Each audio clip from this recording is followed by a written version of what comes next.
V gradu Štanjel se nahaja Muzej slovenskega jezika in knjige, ki od vsega začetka posebno mesto namenja tudi slovenskemu znakovnemu jeziku. Slovenski znakovni jezik je namreč pomemben del slovenske kulturne in jezikovne dediščine.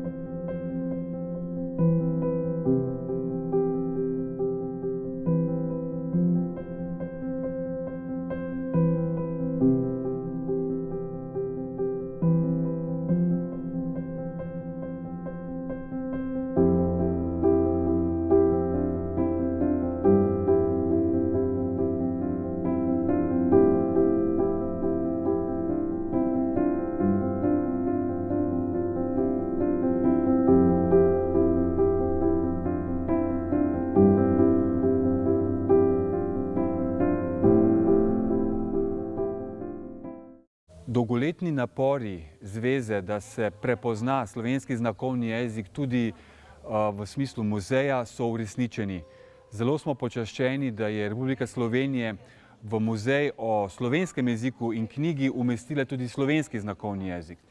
Današnji obisk tega muzeja je izkazan nekega spoštovanja, hkrati pa tudi iskanja, kako bi ta muzej dopolnili z novimi vsebinami na področju znakovnega jezika. In vsekakor zanimiv podatek je, da se je slovenski znakovni jezik veliko prej vnesel v sistem izobraževanja na slovenskih tleh kot sam slovenski jezik. Obisk zveze je bil namenjen tudi snovanju novih načrtov, med drugim posebne razstave ob 5. obletnici vpisa slovenskega znakovnega jezika v Ustavo Republike Slovenije ter ob tej priložnosti posebnega dogodka na gradu Štanjel.